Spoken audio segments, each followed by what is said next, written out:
want to see that and Deadpool 3. Maybe I could try to catch both of them.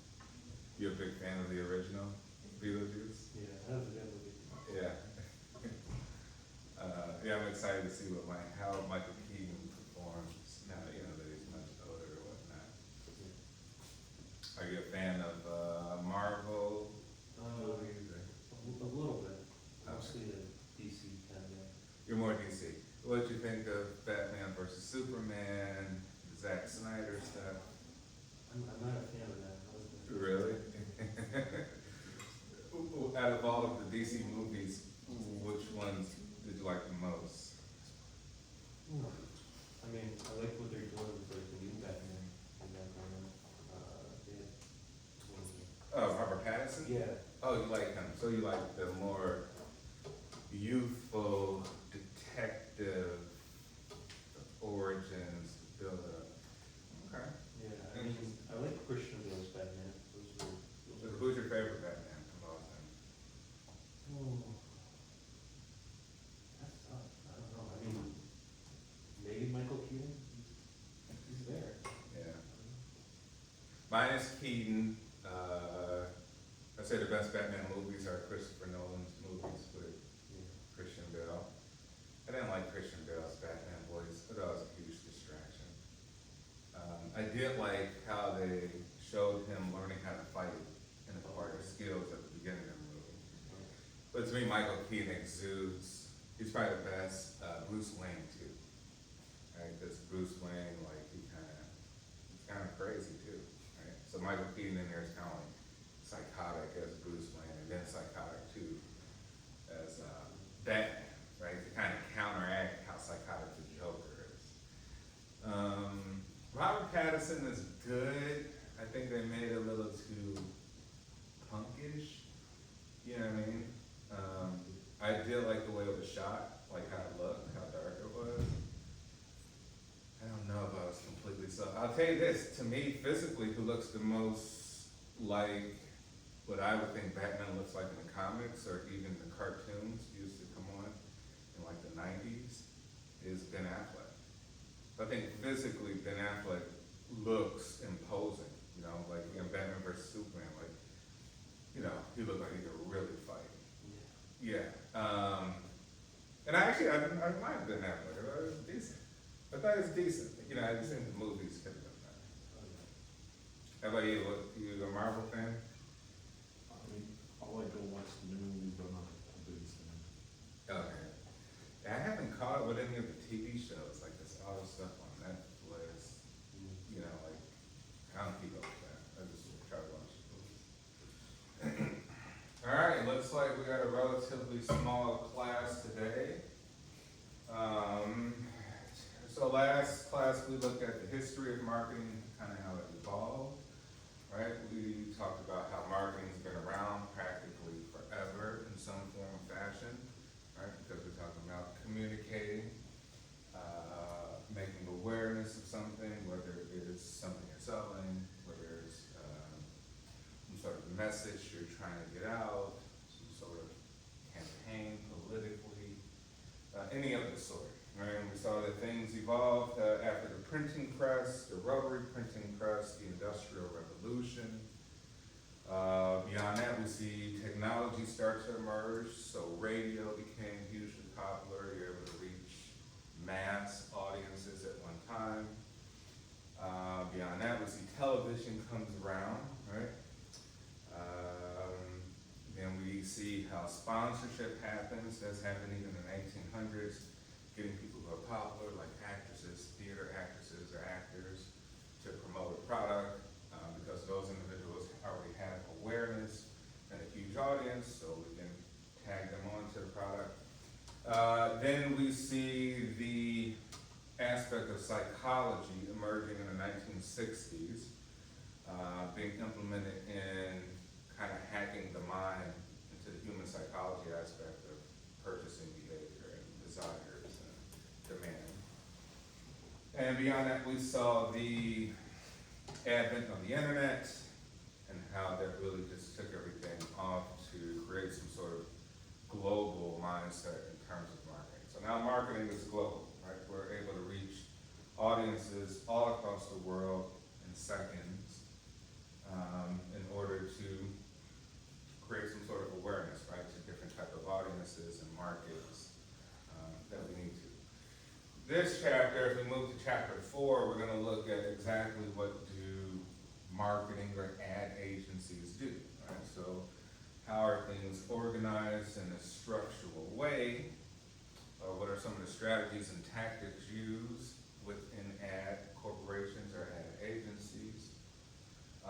Who are typically the customers with ad agencies, whether we're looking at businesses or direct to consumers? How we have clients, right? Because obviously the word agency usually implies that you have a client, right? You're sort of a broker between means and end, such as a lawyer, right? Think of a lawyer as an agent, right? Think of a real estate broker. This an agent represents you, right? Represents you, what you're about, who you are, et cetera, et cetera. We can kind of think of that in the same mindset in terms of ad agencies, right? It's a representation of your goals, what you're trying to achieve. Hey, I'm trying to win the case, so I need a lawyer, represent me, I don't want to speak for myself. And so ad agencies represents clients, right? What are their goals, who are their audiences they're trying to get to, and all of that.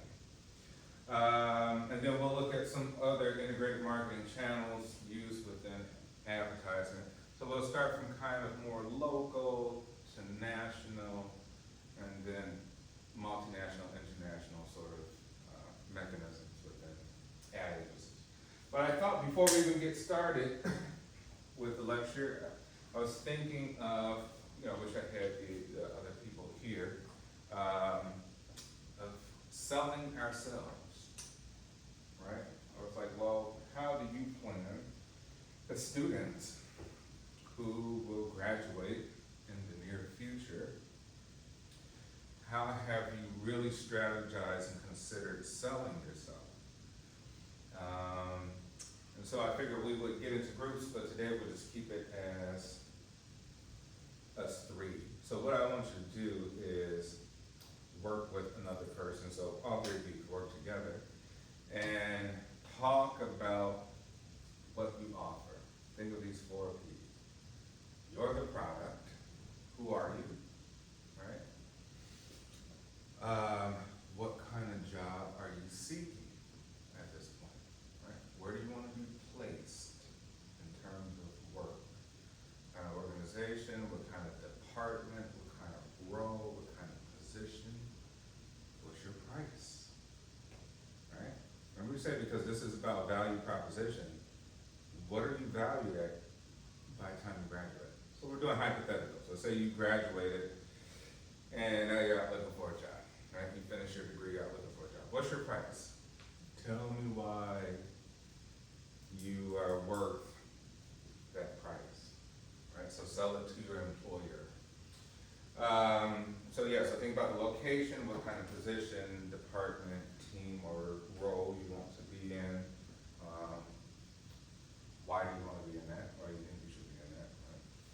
And what's the last one? Okay, so we got the promotion, place, price, product. Yeah, so the promotion is the actual selling it. What is so great about you? What differentiates you from others? What makes you unique, right? As opposed to your competition, who are really all the thousands of individuals graduating out of college around the same time that you are, right? So you're going on LinkedIn, you already see there have been 1,000 other applications submitted for the job. You're going on Indeed, all these other places. Tell your employer what's so great about you, right? Your brand, your image, your promotion. So I give you about 5 minutes to work on that. Tell it to another individual other than yourself. And then that individual will tell me about you, right? So talk amongst each other and write it down so you keep your notes on your client, right? So think of yourself almost as an ad agency working with the client. Your client is the person, and so tell me about your client. So give me an ad.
soccer organization.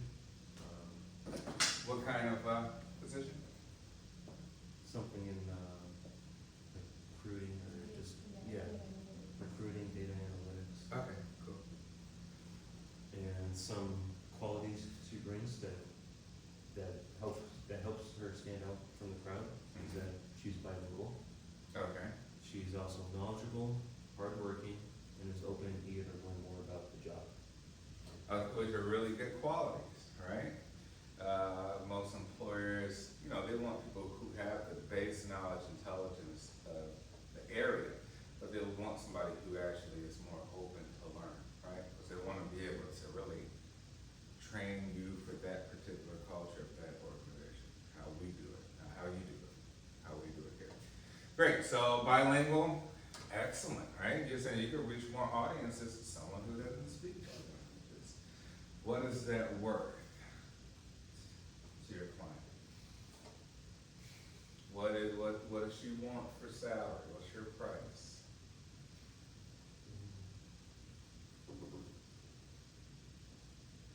What you think? I don't know, I didn't really think about that part. Off the top of your head, what do you want? What's reasonable? I would say maybe like 70K. I think 70K is good, very good, right? Yeah, especially when you start to see how expensive things are. 70K is get you by, right? Pretty after taxes. Okay, excellent. Tell me about your client.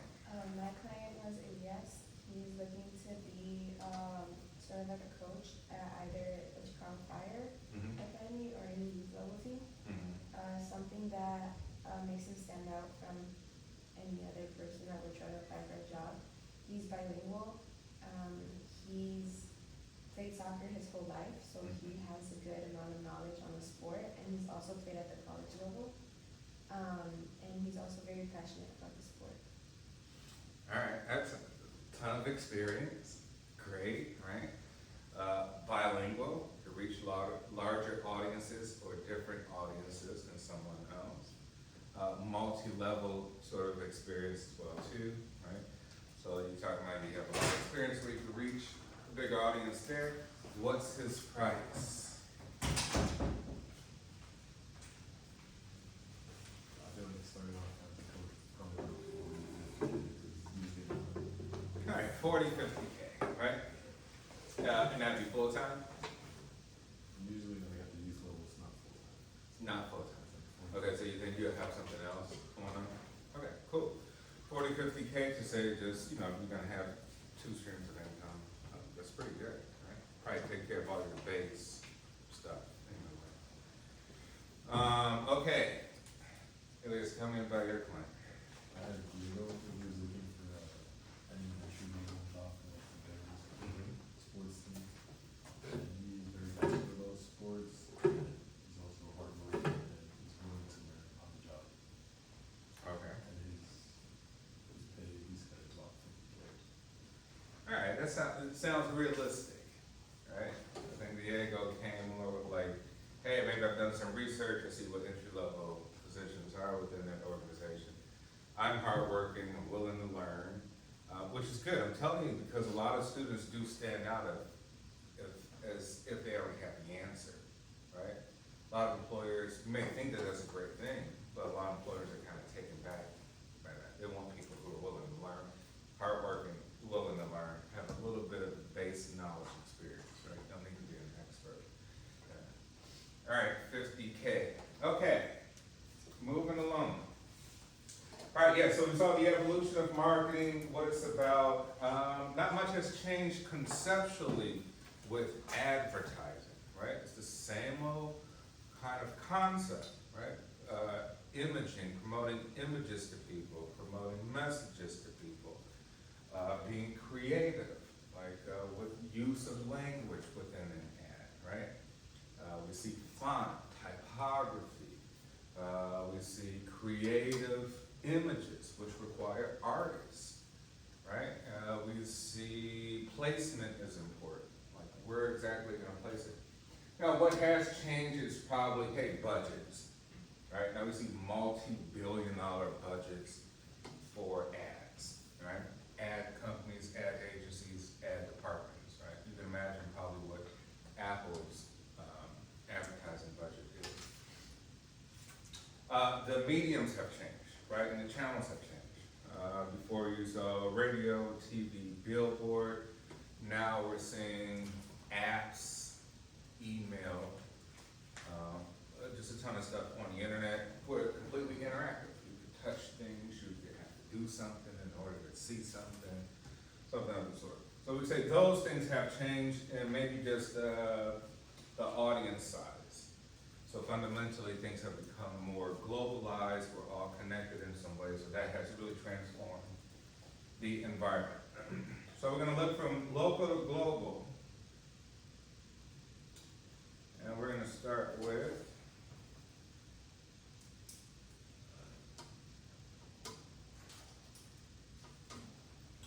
all right, so we have the organizations within advertising, right? So we have the marketers, or what's known as advertisers.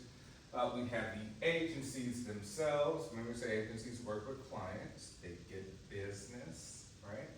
They're looking for clients. They're looking for organizations that need ads, content, right? We're looking at sort of suppliers of things, right? Suppliers of even creative means, artists, graphic designers, copywriters, things of that nature. We're looking for media. Media is the space that we're gonna place the ads in. Like, where is it gonna go exactly, right? All right, so who are some of the people? So if you're gonna be working in advertising, right? And it's like, well, what exactly could I do? Well, you say you could be a researcher, right? You research the consumer. Hey, what kind of person buys your product? Or what kind of person buys the product that their client is seeking to sell, right? What kind of people, or a certain demographic, a certain area, a certain socioeconomic status, a certain age group, and then we have artists, right? You could be a graphic artist employed by an ad agency. So you could do web design, right? Work for an ad agency. You could do graphic design. You could do painting, drawings, all sorts of things artistically. Writers, right? Coming up with the most creative slogans, taglines, the messaging, the textual messaging within the ads. All right, so you can just be a wonderful writer and be employed by ad agencies. Then you got your sales personnel, and they're mostly driven towards looking to the turnover of the ad to sales, right? Looking at that to see, well, how effective in terms of creating profit is that, right? And then we have our managers who overlooks a lot of these things, and we also have photographers. So if you're a great photographer, you could be contracted with an ad agency. Let's just say a lot of people do commercial photography, right? So they're doing landscapes and buildings and urban photography and things of that nature. And why is that even important? Well, you're like, hey, the ad agency may want to own the images that you take, right? If not, they have to go purchase them from someone, right? Because they would have legal ramifications for that.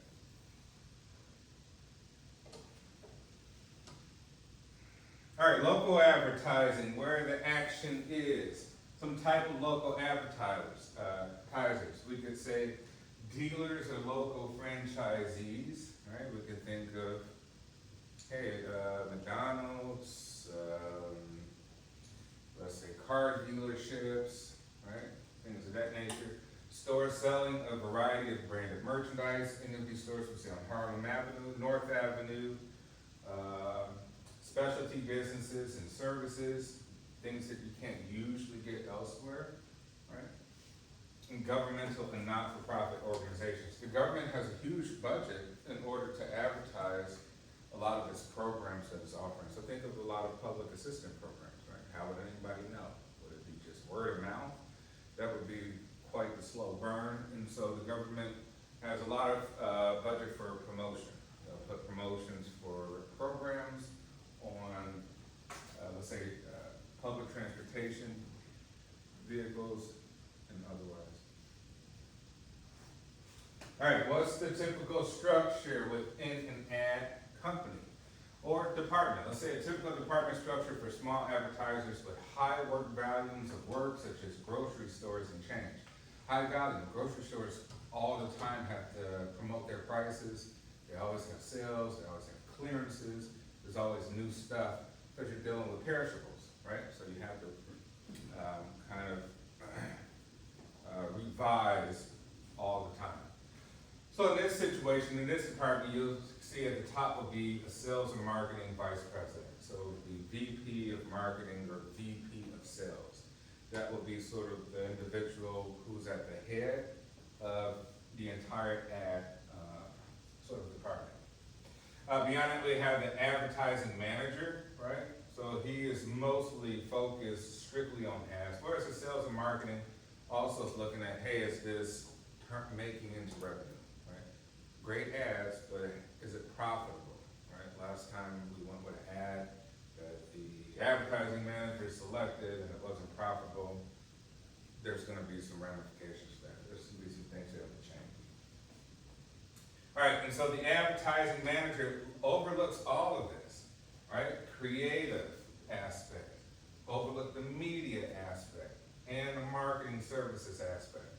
So with creative, we say, hey, you know what, we have an ad rolling out, let's say in 6 months. Here's the concept, here's the idea, this is what we're trying to promote, here's the 4 Ps, right?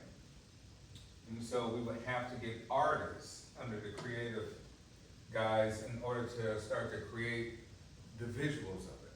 Right? What's this gonna look like? Right? You're like, hey, we're gonna do a commercial. Wow, well, commercial encompasses a lot of stuff, right? You need an entire, you need a camera crew, lighting crew, may need a director, right? Producers, you may need all sorts of things. That costs a lot of money, right? Or we say copy. Hey, our message is, let's say our message is strictly satellite radio. So like there's no visuals, right? There's no visuals, there's audio. And so we need something creative, textual. So that's where our copywriter comes in, right? So we say add copy. Your copy, what is the actual textual imaging or vocal imaging to a degree? And then you have your production. Like we say, the production is someone who would organize it all creatively so that, you know, it kind of works smoothly. Then we have our media, right? We have our media planners. Concept and idea is rolled out. Hey, we're thinking about promoting this. Media planner says, hey, you know what? We're looking at the research. I think this will be good on billboards on 290. We've looked into it. This is what it'll cost to run for 6 months on one of the large billboards, right? Also, on the besides the billboards, maybe we'll do some digital ads on the CTA sort of transportation lines. Maybe we'll put some ads up inside the trains. Maybe we'll also plan to put some ads inside the buses, right? Also, and so we're talking about planners and buyers, right? The buyers will come up with the actual costs. Okay, what's the cost for this entire campaign to put it in buses, in the L's, the subways, and on the highway system, the expressway system, right? Like, hey, we looked into the space for all of that, we're looking at $1.5 million. Right, so you could be any one of these. You could be one who just plans or one who just buys. And then we're under marketing services, we're looking at trade show specialists. So I think you may need trade shows depending on the type of product that you are advertising. There's something very technical and complicated. It's so hard to convey in a commercial, so hard to really convey, you know, over radio. Sometimes we just have to show people what exactly the product does, right? And then we say our sales promotion team, we may actually have a sales force. We may have people who work in sales who get out there to promote the product, right? With individuals out there in the field that promote the sales. And then we have our research team. So our research team is researching, once again, all the demographics of types of people who have a demand for this product, and what have you. So if you're thinking of, hey, you know what, we're selling products or services to customers only, are we also selling it to businesses? And if so, how would that work? What does that look like if you're an ad agency and you're selling to businesses? You're trying to get businesses as clients. Or think of it this way. What if you are a business and you need to work with another business in order to promote something?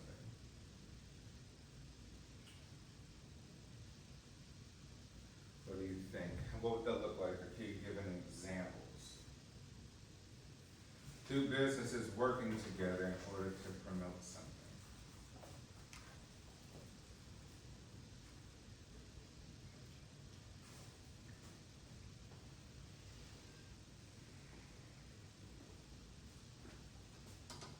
Can you think of anything? Could it kind of be like those, phone companies that when they, like, they kind of partner with like Samsung or something, like if you turn in your old phone, you get another Samsung or like another type of phone? Perfect And then example. like the line is like cheaper or something? Yeah, perfect example. Hey, I have a smartphone. Whoop-de-doo. Can you make a call on it? Well, in order to make a call, I need to have telephone service provider, right? So these companies have to work together, right? Literally, as the phone is just, you can use the internet, maybe you could use like Google Voice and stuff to make calls, but for the most part, if you're out and about in the world, there's not a universal Wi-Fi system. You need to work with telephone company. And so think of AT&T, Verizon, T-Mobile, how they work together with Sprint, how they work together with Apple, Google, Samsung, and other Android devices in order to promote one another, right?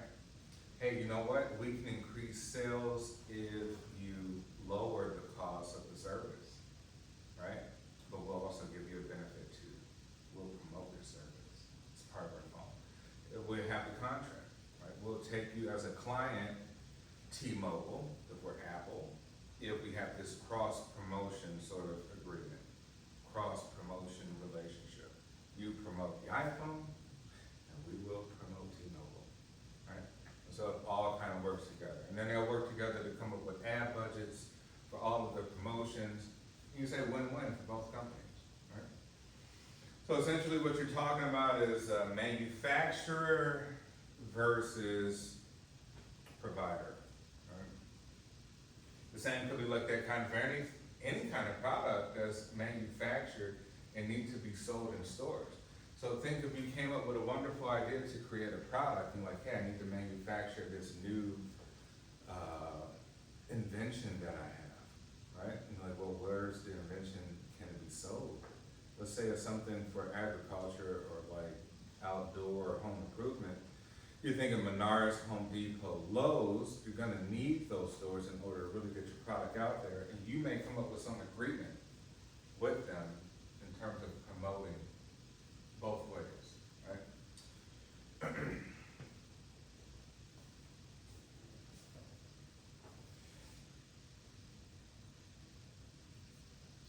All right, types of local advertising.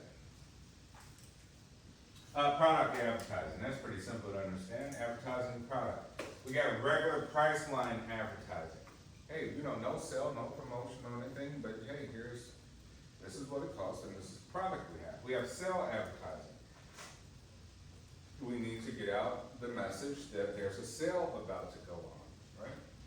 Because we have a ton of merchandise we gotta get rid of so we can make way for new stuff. Think of clothing stores, things of H&M and Zara, and you know, stores that have high turnover of products, right, of items. Think of Ross. And then clearance advertising as well too, right? Things that absolutely have to go out before essentially they're just kind of given away in donations or trash. You can also think of that with grocery stores, because we're talking perishables. You're like, man, much money we're losing if we have to throw away all the fruit that's went bad? Like, well, what do? You have to come up with a creative game plan to lower the price to a way that maybe you still make a couple cents on each fruit, but you get rid of it, right? Because it's gonna go bad very quickly, right? So you're like, hey, there's an urgency here. And as an ad company, you want to sort of be very creative so you can service that urgency.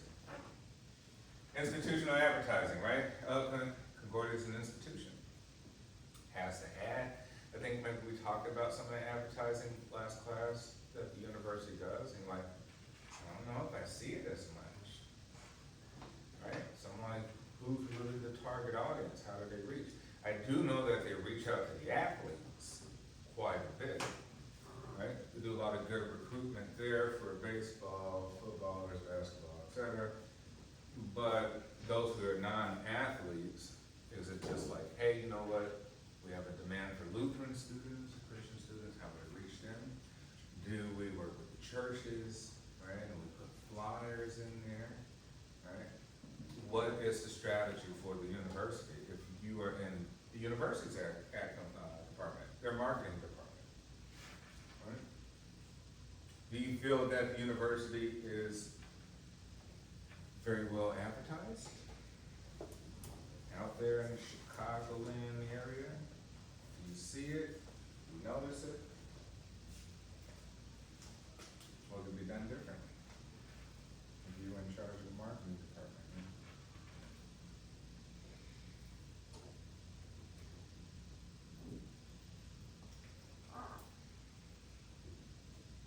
Yes. I think maybe, like the little ads on the back of the bus, like the pace buses, cause I've seen trying to do that. I think Dominican as well. Yeah. Like, it's not even like this big advertisement, it's literally just like a link to the school and like a little quote and then their logo. And I mean, that works cause a lot of times you're stuck behind the bus and you just like look at it and so it kinda like invites you to wanna visit their page and stuff. Okay. That seems pretty good. Anything else? Right? Think of what do you think other universities do to effectively advertise? The Northwestern University of Chicago's, USC's, Loyola's. Yes. Don't they partner up with like restaurants? I know Cane's, they have like, Northwestern and their logo and something. It's even like on the cups and stuff, so I don't know. Yeah. Right? So you say, hey, man, you gotta get creative. You're like, hey, let's offer a 10% discount for students. Or let's put some logos of the university on there. Let's advertise the restaurants in our universities and they can advertise our, the university in their restaurants.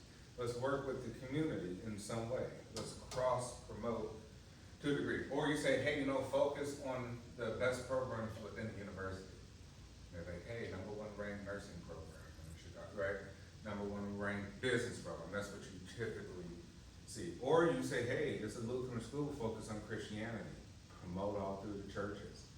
They don't even have to be Lutheran, as long as they're Christian churches, right? Like, there may be a huge demand for people who want to sort of foster that Christian sort of education principles within the current environment that we're in. Right? There's a lot of demand out there. So you gotta get creative. You have to use what you have, what's great about what you have, as we just saw with each other. And then classified advertising. Classified advertising, think of stuff like Facebook Marketplace, Craigslist, or specialty things that are specialized, maybe sold by one individual or just a small group of individuals, right? Those would be classified advertising. Product ad, right? Where you focus on one product or something very particular. Here's one from McDonald's. In this campaign, McDonald's uses advertising to focus on one of its special menu items, the jalapeno burger. The emphasis is the jalapeno, right? So like whoever came up with the creativity, the marketing department say, hey, here's an idea. We really want to promote our jalapeno burger. How do we go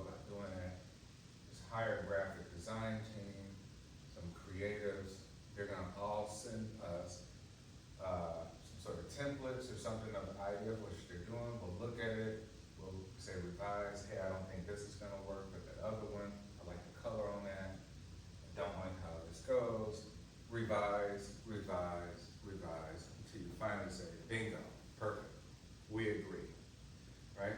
So the ad manager say, I agree, okay, let's roll that out. Everyone gets paid, it gets placed wherever it needs to get placed, and boom, there you have your ad. Right, but the creative team say, hey, let's focus on jalapenos, maybe something's going on with jalapenos, maybe they're very cheap to get, but they taste well on the burger. McDonald's has a lot of consumer research, so they have like, product trials, you'll go in, focus groups, right? Try a piece of the jalapeno burger, and everybody says, well, it tastes wonderful, I like this, right amount of jalapeno on it, let's roll it out, we're gonna make a ton of money, because maybe jalapenos are cheap at this particular moment. Win-win. Very complex though, just for jalapenos, you think of stuff like that, it's very complex. Right, because you're adding a new thing to the menu, and that's a lot of product to have, and you can't have it forever. But you also have to promote it, because typically everybody's gonna buy the same old stuff from McDonald's. Right, so if you have something new, you gotta really sell it, because usually they're for the fries, the double cheeseburger, the fish, the chicken, the Big Mac. Right?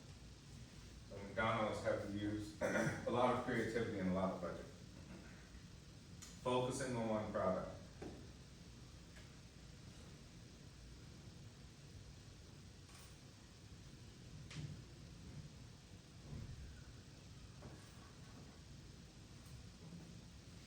All right, I think we had a video on here.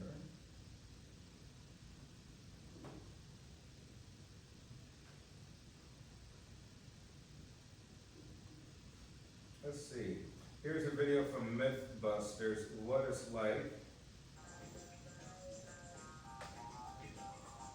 to work at an ad agency. This is Vicki McLeod, and I am here in the McCann, New York offices, which is one of the largest advertising agencies in the world. And I'm here with Christina. Thank you so much for having us. Yeah, thanks for having me. We are going to play a little game of fact or fiction. What is it like to work at an advertising agency? All right, so let's get right into it. Fact or fiction? Mad Men does an excellent job of representing what it's like to work at an ad agency. Fact and fiction. And so it's definitely not the fashion, I wish it was. But I would say the socialization is pretty accurate. Everyone's hanging out all the time. There's definitely a creative, fun vibe like there is in the show. In one episode, they're like driving a tractor, a John Deere tractor around. We don't have that necessarily, but we have a ping pong table, we have a pool table. It's really fun. It's the same vibe. Yeah. All right, fact or fiction? From inception to implementation, a campaign can take around 2 weeks to come to life. Fiction. So it depends on the size of the campaign, but a brand campaign, which is like the overall brand, no specific product, just what the brand stands for, that can take from start to finish probably 6 months to a little longer. For a product campaign, which is a focus on something specific that the brand sells, that can take 3 to 4 months. And then for social campaigns, social media is obviously immediate, right? So that can take anywhere from a week to 3 weeks. Fact or fiction? Brainstorms can happen anywhere. Hallways, lobbies. Fact. Maybe not the lobby, but definitely the hallways. We have whiteboards across most of the walls, and then most of the meeting rooms. We also have cork boards. So for the white walls, if inspiration strikes, you just start writing down the idea. And for cork boards, we put a lot of like mood boards and presentations up, so you can constantly be changing around the story, moving around the slides, and really getting creative with the presentation. Okay, last one. Fact or fiction? You could be working on multiple accounts at once and dealing with senior leadership at the brands, each of them. Fact. So most people work on 2 to 3 brands depending on the size. I work on 2 really big brands, the Army and the New York Lottery. So I'm on 2, we could easily do 3. And you're definitely working with leadership on the brand side constantly. So US Army, for instance, I got to meet Secretary of Defense, and I got to present to some of the top marketing guys. So basically, I would say it's a really good learning experience, because not only do you start learning how to deal with clients, but you also get to be in the room with the decision makers. Wow, that's amazing. Yeah. So there you have it. Now you know the ins and outs of working as an advertising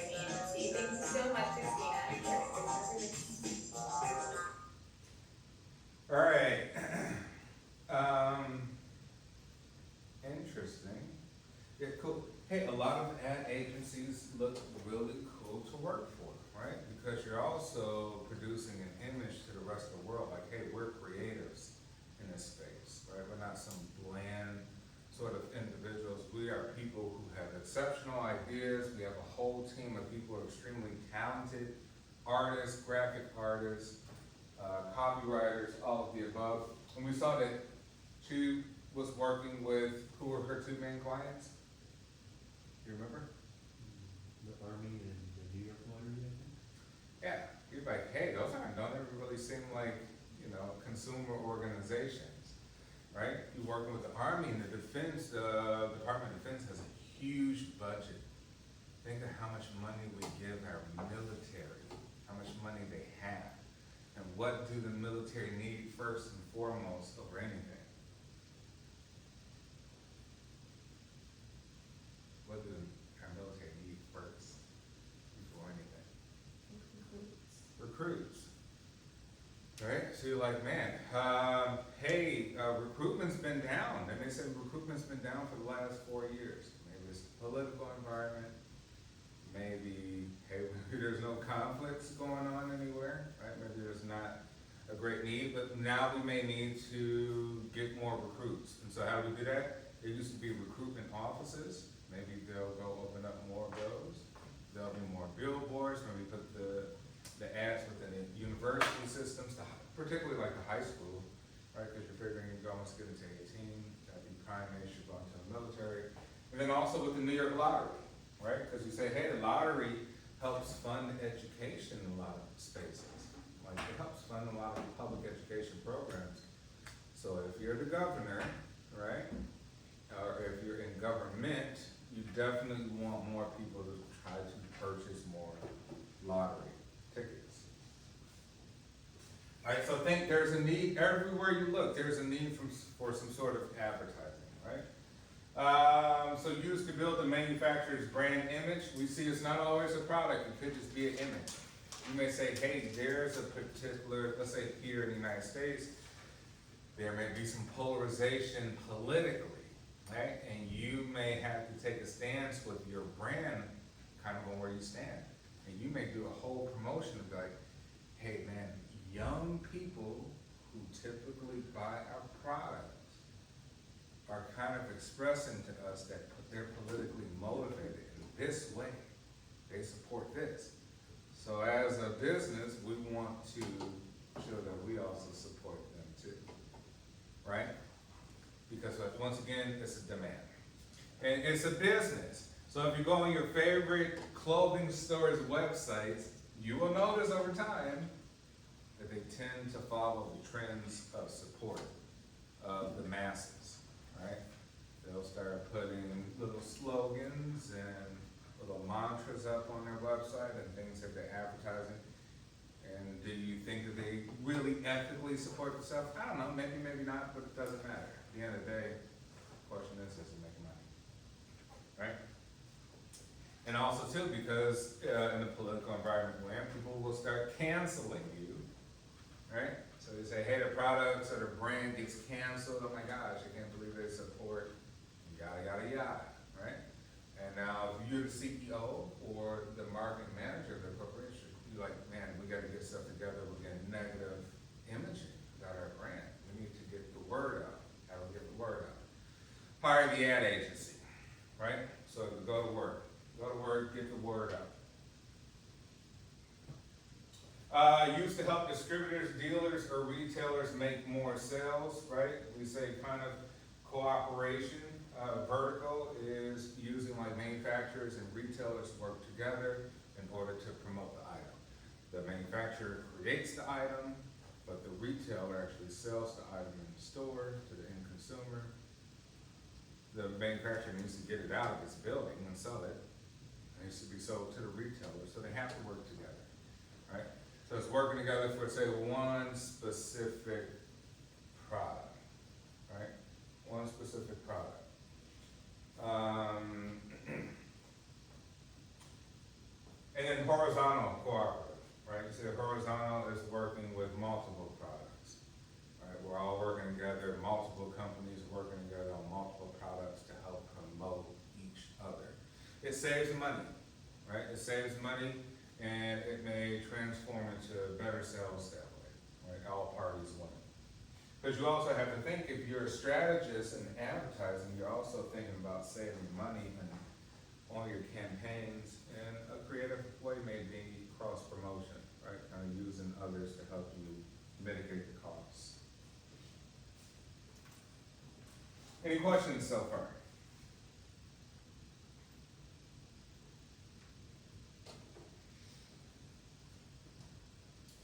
All right, regional and national advertisers, that kind of common sense right there. The 10 biggest brands, right? This is 2017 data. In terms of its spending on ads, Comcast number one, close to $6 billion spent in 2017. P&G, 4.4, AT&T, Amazon, General Motors, Verizon, Ford Motor Company, Charter Communications, Google, and Samsung. Right?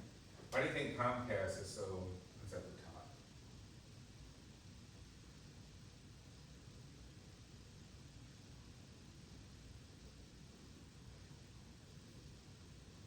And why do you think Google is number 9? Why is Google not at the top? Or Samsung? They have so much money. What are your thoughts? Or do you see any sort of similarities, any correlations here between the types of companies? Advertising.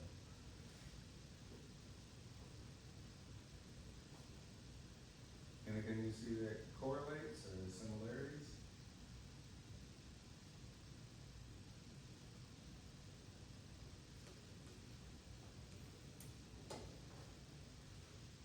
Yes.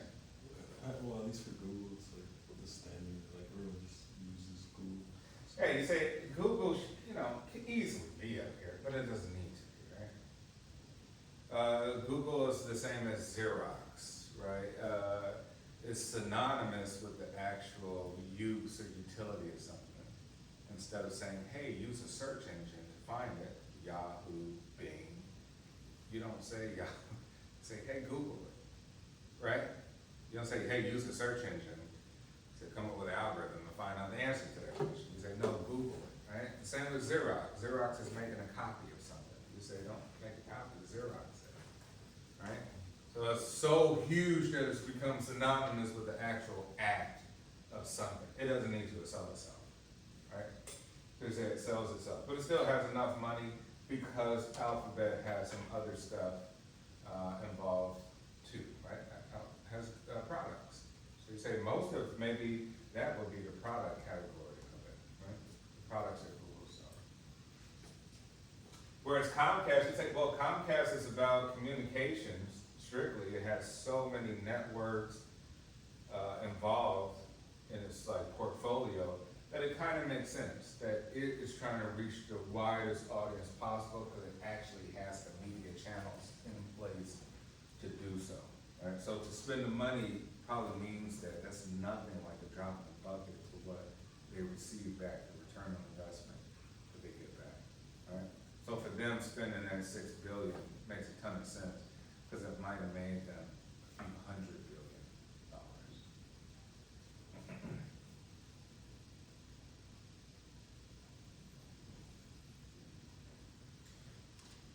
All right, so how national advertisers and local advertisers differ, right? We say, hey, the focus would be different. National may be very general. Focus may be specific for local advertisers. Time orientation, right? You say, well, national might be very long time oriented, right? May span over a long period of time. Maybe local would be a shorter time frame. Resources, national budgets are huge for advertising, right? As opposed to local will be more limited to a degree. Some local focus ads. Here's one for McDonald's. What makes this local? What makes the focus local?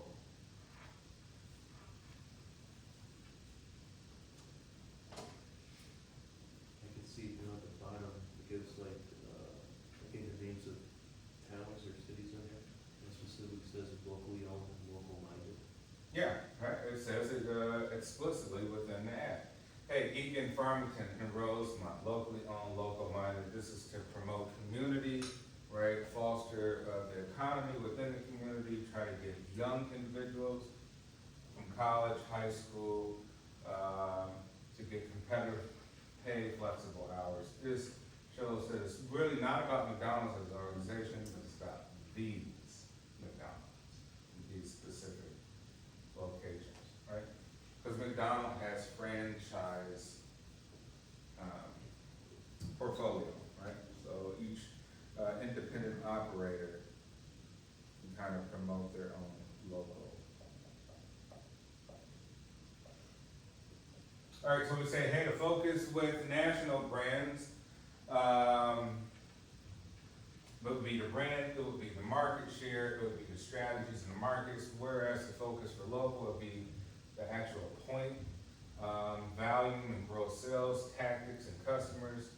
The horizon time-wise is long-term versus short-term.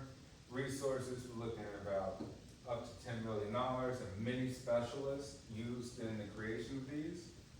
And then you say here we use maybe no more than $1 million in terms of our budget. We're just using a few generalized agencies to promote the brand.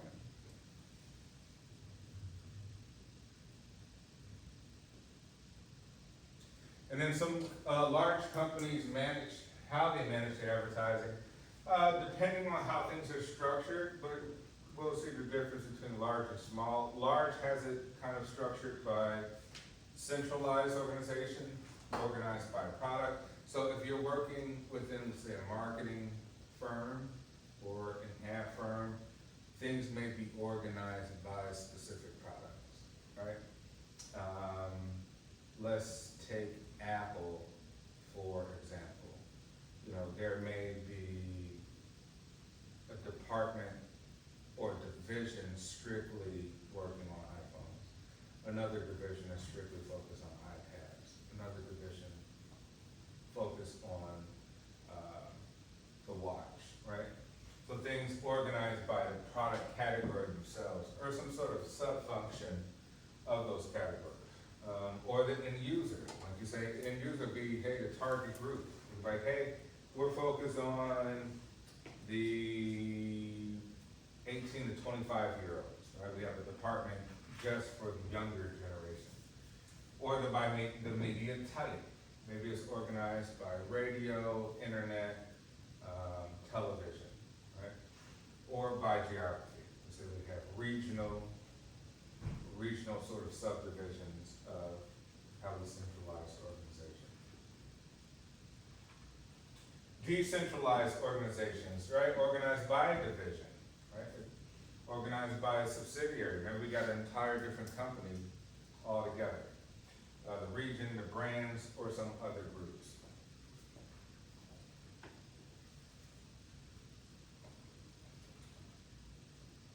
So here's sort of a representation. Centralized advertising department for General Mills. So we say here at the top we have our vice president or marketing director. Sometimes they have the same title, right? Same name.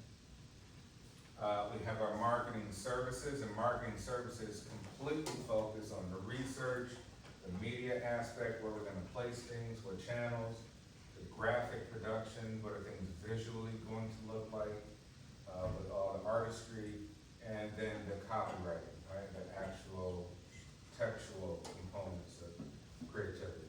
And then we have it separated by brand managers, right? And we say brand is more about the imaging, not the product categories all the time, right? So we have, hey, brand A and brand B, and these brand managers work with outside agencies in order to promote the brand, to keep it strong. So two different things happening. You say, well, we sell products, but at the same time, we have an image. We have to make sure that image is still great so that that anchors the product itself, right? Or we say, hey, you know, it's all about brand, right? So it's just really the branding. We're just giving that information about the brand, but we still need to create all sorts of, you know, visual aspects and where we're going to place the ads, and then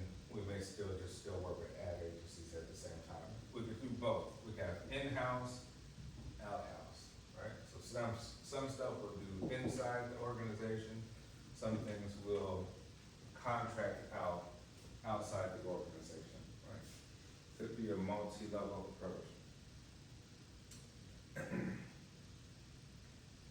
Let's see, we have one more video here. Let's watch that as we kind of wrap up.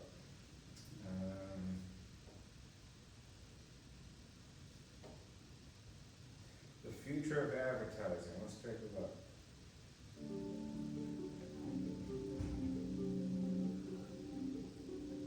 Advertising is facing the dawn of a new era. Online ads are steadily growing and securing a larger part of budgets. Data has evolved into the new advertising gold and is a game changer for processes and targeting alongside ad tech. New advertising heavyweights have come up while long-established stakeholders are losing in importance. This structural transition looks set to continue. The key question is not whether advertising will change, but how radically. To answer this question, a large number of diverse trends involving a high level of uncertainty need to be taken into account. When clustering these drivers, two clusters have the highest impact and the greatest degree of uncertainty. One is the future relevance of creativity. Will human creativity be the core for ad value creation, or will advertising be more focused on automated, transactional messages? The second cluster describes the relevance of mass marketing. Will ad messages be personalized towards individual recipients, or will advertising be tailored to reach the broad masses? Based on our scenario thinking methodology, we have developed 4 extreme yet plausible scenarios. So let's take a glimpse into the future. In our first scenario, data is the dominant factor. Data makes it possible to predictively target consumers with highly relevant ads on the right channel at the right time, so that shopping transactions become convenient and effortless. Transactional marketing prevails over brand communication. Advertising content is designed to be informative rather than appealing. Customer contacts and data are the new currency. Data ownership is the key to this scenario, since it determines the winners and losers along the advertising value chain. Technology is a competitive prerequisite in this scenario. Analytics drive predictive targeting, making data scale and savviness key factors. Sophisticated data management for creating personalized campaigns has become mainstream along the whole value chain. In general, the use of data is not restricted by regulations or privacy concerns. Large digital platform companies are the winners in this scenario. With their vast user bases, data pools, and holistic ad tech stacks, they generate precise audience segments and target these with customized campaigns. AI-based real-time message personalization hits consumers at the right time, place, and context. Since digital platform companies provide trading solutions and marketplaces for digital advertising, they control money flows and access to consumers for both product sales and advertisement. Advertisers face new challenges and must rely on the large platform players for data and technology. Transactional advertising strategies dominate. Brands battle for attention and suffer from decreasing consumer brand loyalty. Media companies come under pressure as advertising largely decouples from media. Mass appeal inventory is no longer crucial for driving marketing success. Media companies are forced to focus on hybrid and pure pay models to compensate for vanishing ad revenues. From the consumer's perspective, paid content is the only way to protect themselves from being targeted intensely in this data-driven media world. Agencies disappear as creativity and content, their old home turf, massively lose significance. What's more, data and technology completely eclipse the role previously played by agencies. In this world, human creativity is the source of highly efficient campaigns that perfectly meet individual consumer preferences. Advertising has evolved into personalized entertainment that uses emotional advertising formats, enables direct-to-consumer advertising, and creates strong relationships between consumers and brands. As a result, a new creative sector is emerging. Campaigns are at peak relevance because they are both personalized and creative. Customers find well-tailored ad experiences exciting.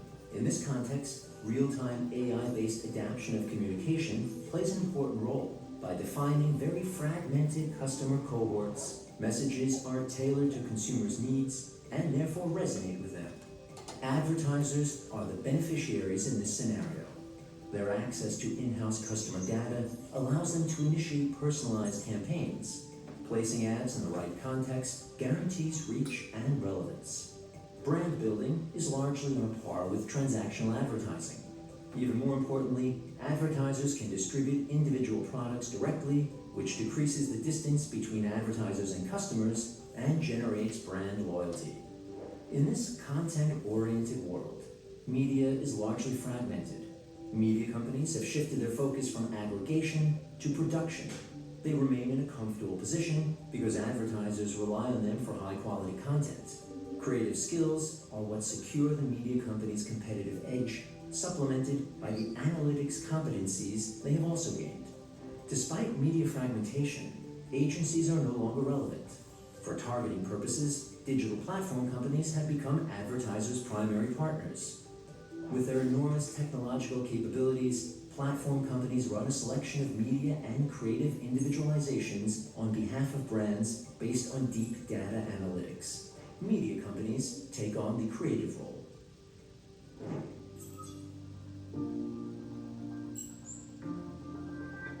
In our third scenario, creativity is the foundation of high-quality campaigns with extensive reach and attractiveness. Consumers enjoy exciting ad experiences that are worth talking about even outside of advertising spaces and despite low personalization. The focus on creativity and reach is not by choice. Lack of usable consumer data is the reason it exists. Targeting is severely limited. Strict regulatory frameworks inhibit the collection, aggregation, and exploitation of consumer data. In addition, consumers prefer not to share their data in the wake of serious data privacy scandals. Consequently, advertising players are unable to build up data lakes or utilize data analytics. As targeting is so limited, advertisers use low-volume premium content with mass appeal that is creative and has high production values. Blockbuster productions and major sports events are the context in which advertisers secure a tremendous reach. The significance of brand building clearly exceeds transactional marketing. The appetite for premium content leads to extreme demand for creative talent. Large media companies are the winners in this scenario. They are the most important interface with consumers and deliver reach to advertisers by creating highly attractive content. Ad revenues fund this content, even the expensive productions. Because reach and size matter, the media landscape consolidates and smaller media companies gradually vanish. Agencies remain strong.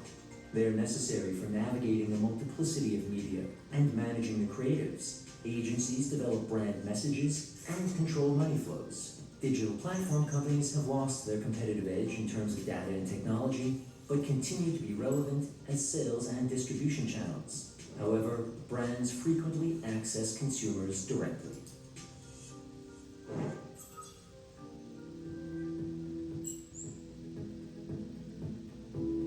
In our final scenario, buying decisions are triggered by brand power. Brand is the differentiating factor, so a broad range of brand adverts is essential. Since privacy regulations limit personalized campaigns, aggregating specific niches is key to achieving reach and relevance. Human creativity is less important because data and artificial intelligence dominate the creative process. Ad messages are distributed in a fragmented media world. Relevant content is just as important as access to social media and messaging platforms. Advertisers target specific microsegments by using a large set of niche formats to address their consumers with relevant brand messages. Advertisers are the winners in this scenario. They have established strong brands by creating brand messages for specific segments. These brand messages are leveraged by artificial intelligence, so advertisers benefit from relatively low creation costs despite the multitude of different messages. Advertisers still count on digital platform companies whose tech stack is necessary to address messages to the right microsegments. Digital platform companies are gateways to consumers and leverage their technological capabilities to help advertisers play ads to the appropriate consumer microsegments. However, this technology is little more than a commodity. Media companies remain in a comfortable position. Like digital platforms, they are relevant customer interfaces and indispensable for circulating brand messages to the vast range of niche segments. As advertisers value data over human creativity for producing brand messages, agencies find themselves in stormy waters. Digital agencies cannot match the data inventories and tech skills of digital platform companies. Advertisers are increasingly internalizing artificial intelligence as a commodity, which means the agency's intermediary role diminishes. Each of these scenarios is different and has its own challenges. Are you excited about the possible prospects for the future of advertising in 2030? Or do these future scenarios make you nervous? What will your future look like? What are your thoughts? Do you think AI is going to completely transform the way that we advertise one another? And if so, good or bad? Was it good for, or was it bad for? What do you think?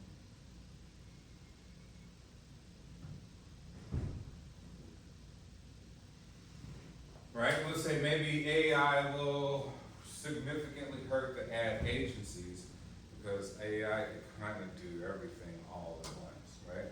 It could create the ads, it could generate all the creative content, it could communicate to the target audiences without the need for so much human involvement and interaction in the creative process.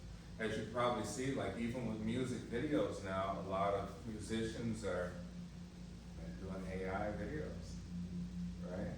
So they're like, hey, forget, I don't have a $20,000 budget to make a cool video and travel here and do this. We'll just infuse AI with maybe like a green screen or something, right? Infuse me in it. Kanye West uses a lot of AI music videos now, right? Quickly, before we get out of here, let's just look at decentralized system. Each division is its own marketing department. Right, so we said here's the corporate structure, consumer products, industrial products, international divisions. We'll say research, development, manufacturing, marketing, and then over here we have all of our marketing services, ads, brand, sales, promotion, all of that, and then